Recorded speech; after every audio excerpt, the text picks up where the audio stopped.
अच्छा, इसमें सब अपने अपने ओरिजिनल CNIC साथ रखेंगे और कैप्टन जो भी है उनकी बस के कैप्टन होगा, आप उनको सबमिट करवा देंगे। जैसा कि दो बसेस जा रही हैं हमारी, एक जा रही है फाउंडेशन क्लब से और एक जा रही है DHA से।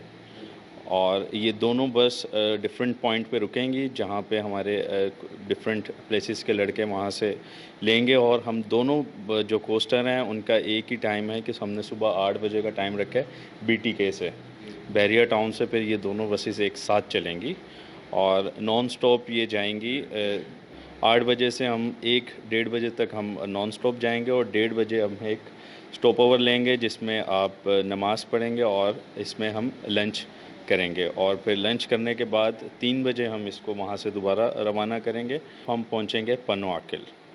और पन्नो आकिल में हमारा इवेंट है। हमारे जो ऑफिस के लड़के हैं, रफ़ीक भाई और बिलाल भाई, उन्होंने हमारे पूरे फाउंडेशन ग्रुप को वहाँ पे इनवाइट किया है, जो कि उनकी खुशी है। वहाँ पे उनका जो बेटी हैं, उनका दोनों की बेटियों का अकीका सेरेमनी है और हम फाउंडेशन टीम पूरी वहाँ जाके अकीका सेरेमनी अटेंड करेगी। वहाँ पे हमारा 9 साढ़े 9 बजे डिनर है और फिर उसके बाद हमारा वहाँ पे नाइट स्टे है। फराज भाई, ड्रेस कोड हमने डिसाइड किया है कि हम ये जो मैंने टी शर्ट पहनी हुई है ग्रीन, हम यहाँ से जब कराची से निकलेंगे तो हम पन्नो अकिल तक ग्रीन टी शर्ट में रहेंगे। ड्रेस कोड जो कि हारून ने शेयर किया कि ग्रीन टी शर्ट, आप वीडियो में भी देख रहे हैं कि हमने इसीलिए, क्योंकि वेदर थोड़ा, टेम्परेचर आजकल थोड़ा सा हॉट की तरफ जा रहा है और गर्म हो रहा है, क्योंकि इस वजह से हमने एक तो इसको हाफ स्लीव रखा। और ग्रीन क्योंकि एक तो हमारे फ्लैग का कलर भी ग्रीन है और फाउंडेशन स्टेट की शुरू से जो थीम आई है वो ग्रीन आई है। डे वन हमने स्पेंड किया अकीका सेरेमनी, और वहाँ पे रफ़ीक भाई और बिलाल भाई की खुशियों में शरीक होते हैं और वहाँ पे इंशाल्लाह हम बहुत इन्जॉय करेंगे। जो नेक्स्ट डे उसका जो प्रोग्राम है वो इस तरह से है कि हम ड्रेस कोड ग्रीन ही रहेगा हमारा, जो हारून ने पहना हुआ है। हम वहाँ से खेतों में जाएंगे, घूमेंगे फिरेंगे, फिर ट्यूबवेल में जाएंगे और ट्यूबवेल में ही हम जो है वो लंच करेंगे। अच्छा, रफ़ीक भाई ने ट्यूबवेल में हम सबके लिए फ्रूट्स का भी इंतज़ाम किया हुआ है।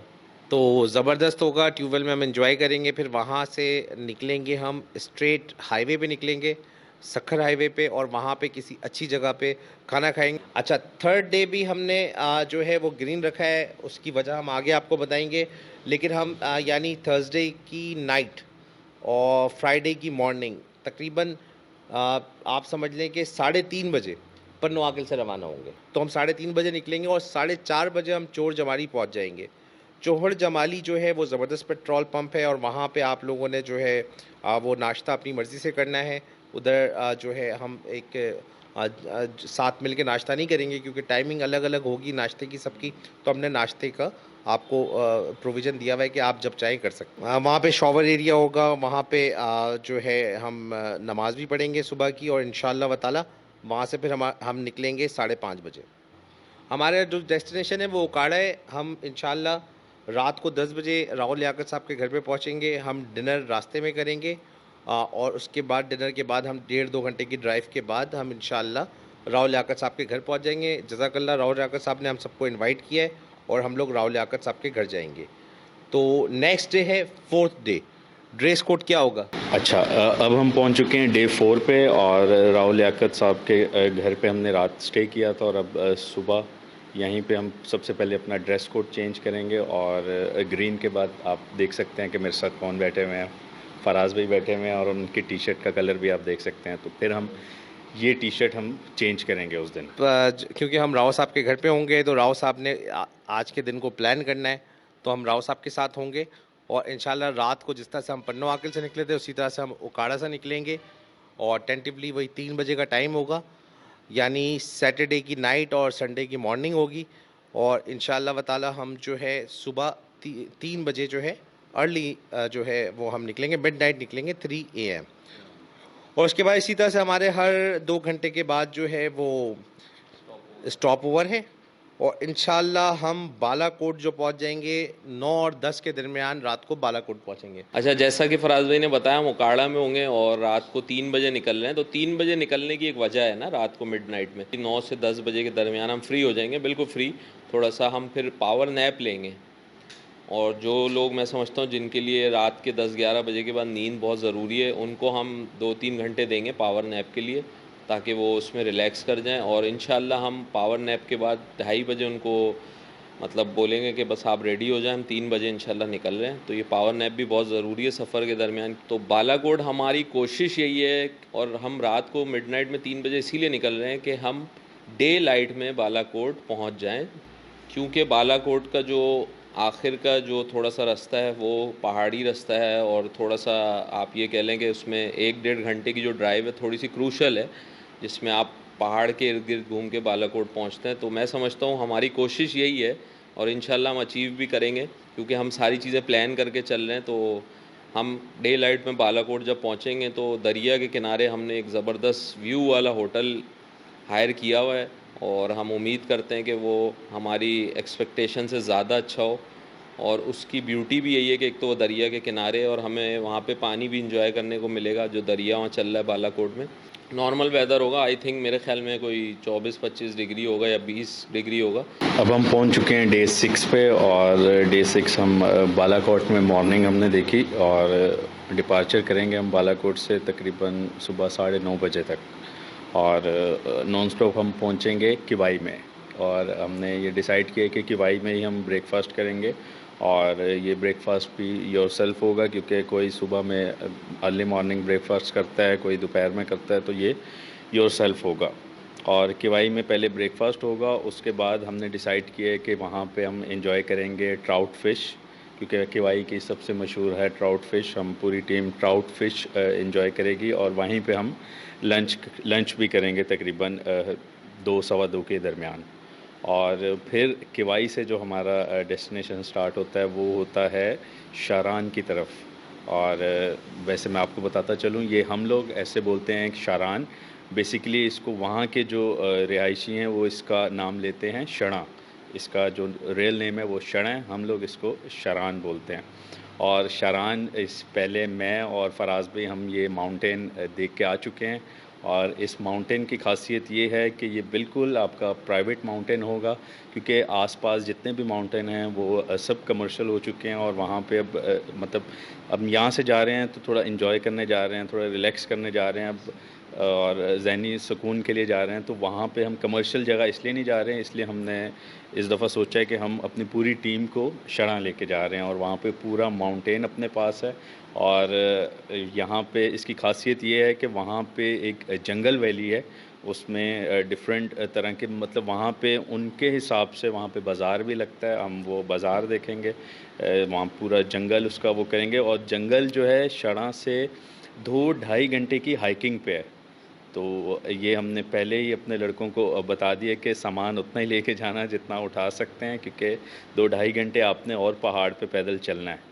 और बस हमारा एक हम 2 दिन हम शारान पे स्टे करेंगे, क्योंकि हमने जंगल वहाँ पे डिस्कवर करना है। और वहाँ पे एक आबशार, बहुत अभी हम वीडियोस देख रहे थे कि वहाँ पे आबशार एक उसका नाम वहीं जाके शरा आबशार है उसका नाम, शरा आबशार देखेंगे वहाँ जाके। और फिर हम 2 दिन का हमारा स्टे शारान में है, तो फिर 2 दिन ये एंजॉय करके वहीं पे हमारा लंच, डिनर और ब्रेकफास्ट, फिर हम मूव करेंगे शरा से नीचे की तरफ, वापस माउंटेन से नीचे आएंगे। क्योंकि हम 4x4 से ऊपर गए हुए हैं, तो हम नीचे वापस आएंगे, हमारी कोस्टर्स वगैरह वहाँ हमारा वेट करी होंगी।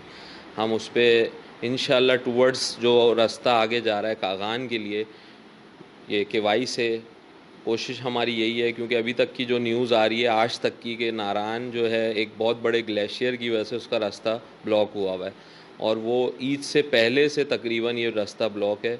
और वो लगे हुए हैं, मशीनें लगी हुई हैं, लेकिन ज़ाहिरी बात है उनके पास वो फैसिलिटीज़ नहीं है मशीन्स की। तो वो जिस तरह से अपनी मदद आपके थ्रू काम हो रहा है, हम देख रहे हैं, हमें अपडेट भी वहाँ से आ रही है लोगों के थ्रू। लेकिन कल की बैड न्यूज़ ये है कि वहाँ पे बारिश बहुत तेज़ शुरू हुई है, और थोड़ी सी स्नोफॉल भी हुई है। तो उस वजह से जो रास्ता उन्होंने खोला था वो बारिश की वजह से, क्योंकि वो एक रोड को ही क्लियर कर रहे थे, साइडों की जो ग्लेशियर थे, बर्फ़ थे, वो दोबारा से वो नीचे आ गए उस रोड पे, उसने ब्लॉक कर दिया। तो होप फॉर दी बेस्ट, इंशाल्लाह अल्लाह ने चाहा तो हम इसी रास्ते के थ्रू आगे जाएंगे। और जैसे मैंने स्टार्ट में बताया कि टारगेट हमारा जो फाइनल डेस्टिनेशन है वो चाइना बॉर्डर है, और इंशाल्लाह हम उसको अचीव करेंगे थ्रू गिलगित, हुंज़ा और भी जगहें हैं। फराज भाई जैसे बोलते हैं, when situation comes ideas comes. और वैसे तो अभी हमारे जहन में बहुत सारी चीज़ें चल रही हैं कि हम वहाँ से मूव कर सकते हैं चित्राल की तरफ भी, हम वहाँ से मूव कर सकते हैं कोई और बहुत सारी जगह हैं वहाँ पे जिसको हम एक्सप्लोर करेंगे। लेकिन कोशिश हमारी ये है कि हम थ्रू गिलगित हुंजा हम चाइना बॉर्डर तक जाएं। अच्छा, जैसे फराज भाई ने रूल्स एंड रेगुलेशंस, क्योंकि ये इसमें बहुत टाइम लगा है आप लोगों को, ये आप पीनट की तरह मिल रही है चीज़ें और एक वीडियो की शक्ल में बयान करने का मकसद भी यही है हमारा कि आप लोगों के लिए इजी हो जाए और इजी वे में आप लोग समझ भी जाएं। और आखिर में फराज भाई ने इसमें एक बात कही कि मैं एडवाइस करूँगा कि अपने बैग को जो है कोशिश करें लॉक्स लगा लें, क्योंकि मैं ये नहीं समझता कि कोई भी किसी की चीज़ का ज़िम्मेदार होगा।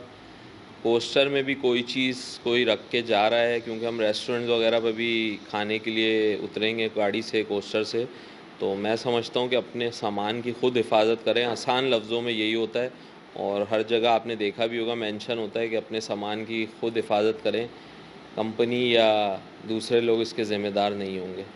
तो ये इसीलिए कहा गया है कि कोई भी बाद में हमसे ही कम से कम या मैनेजमेंट से या कैप्टन से शिकायत ना करे कि मेरा चार्जर मिस हो गया है, मेरा मोबाइल मिस हो गया है, मेरा पावर बैंक मिस हो गया है। मैं ये समझता हूँ कि 3 ट्राउज़र बहुत होंगे, 3 टी-शर्ट हम प्रोवाइड कर रहे हैं। हाँ, इन केस कोई अगर रात को सोते हुए कंफर्टेबल रखना चाहता है अपने आप को, तो वो ख़ुद अपने हिसाब से कोई एक आध टी-शर्ट या ट्राउज़र रख ले, सोने के लिए स्लीपिंग सूट जिसे आप कहते हैं इजी वे में, तो वो रख ले। और मैं समझता हूँ कि इसके अलावा अगर कोई जीन्स में कंफर्टेबल है रात के टाइम, क्योंकि हमने शुरू से ही स्टार्ट से ही बता दिया कि ड्रेस कोड हमारा ये चलेगा। अब आप उसमें ट्राउज़र की जगह अगर जीन्स रखते हैं, आप उसमें कंफर्टेबल हैं तो आप जीन्स रख लें। लेकिन मैं समझता हूँ कि सामान इतना ज़्यादा भर के आ जाना घर से कि आप ख़ुद भी कंफर्टेबल ना हो, और बार बार बताया कि ये कैरी करना आप ही ने है, किसी और ने कैरी नहीं करना, क्योंकि हमारी हाइकिंग भी है 2-2.5 घंटे की बहुत सी जगहों पे। अगर आप बैकपैक रखना चाहते हैं, कैरी करना चाहते हैं, आपके ऊपर है। अगर आप उसको लेके हाइक करना चाहते हैं तो आपको करना है, ये किसी और ने नहीं करना। तो इसलिए मैं बार बार आप लोगों से ये रिक्वेस्ट कर रहा हूँ कि सामान इतना ही रखें जितना आप उसको कैरी कर सकें। बाकी ये कि जो मैंडेटरी चीज़ें थी वो हमने इसमें बता दी है, और ये अभी शीट हम इंशाल्लाह आपको शेयर कर देंगे। और इसमें ऐसा होगा कि ट्रैवल के दौरान जो चीज़ें आपको यूज़ में आती हैं वो सब शीट में अवेलेबल हैं, लिखी भी हैं और मेंशन कर दी हैं। तो आपके लिए बहुत ही इजी वे में हमने सारी चीज़ें रख दी हैं, और शुरू से आखिर तक बताने का मकसद ये है कि चीज़ें कैसे कैरी करनी है, क्या करना है। ये ट्रैवलिंग में ये आप लोगों को सीख लेना चाहिए, और मैं समझता हूँ कि बहुत से लोगों को तो पता होना चाहिए कि ट्रैवलिंग में क्या चीज़ें यूज़ करनी है, किस तरह से रखनी है, किस तरह से मैनेज करना है।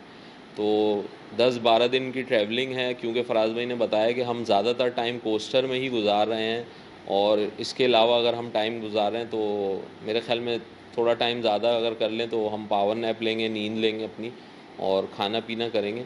तो जो हम ज़्यादा टाइम है कोस्टर में, इसीलिए बार बार बोला जा रहा है कि कोई भी ट्रैश वगैरह कोस्टर में इस तरीके से ना फेंका जाए कि दूसरे लोग उससे डिस्टर्ब हो, क्योंकि इसमें आप की चीज़ें आप मतलब एक आदमी दूसरा आपको नोट भी कर रहा है कि किस तरीके से ट्रैवलिंग का पार्टनर है, मतलब वो हो सकता है नेक्स्ट ट्रैवल पार्टनर आपका वो हो। तो वही चीज़ें सारी उसने डिसाइड करनी है ट्रैवलिंग में। और मेरे ख्याल में कॉल भी है, मैं अगर थोड़ा सा इसको रिकॉल करूं कि अगर किसी के साथ आपने दोस्ती करनी है, किसी को जानना है, पहचानना है सही तरीके से, तो उसके साथ सफ़र कर लें।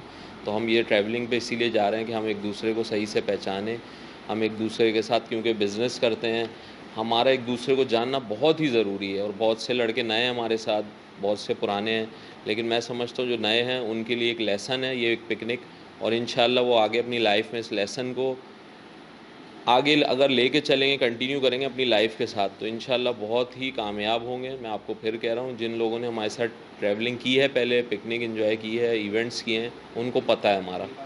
तो फाउंडेशन ग्रुप के सेक पे कोई भी बात नहीं आनी चाहिए। मैं समझता हूँ कि अगर हमारे साथ क्योंकि गेस्ट भी हैं कुछ, और फराज भाई के फादर भी हैं, तो उनको ये ना लगे, हम बिल्कुल डिसिप्लिन में हर चीज़ को एंजॉय करें। तो अगर आप लोग इस तरीके से चलते हैं तो इंशाल्लाह हमारे साथ आगे भी बहुत सारी पिकनिक्स हैं, इवेंट्स हैं, इंशाल्लाह हम इसको भी एंजॉय करेंगे। Thank you so much. अल्लाह हाफ़िज़।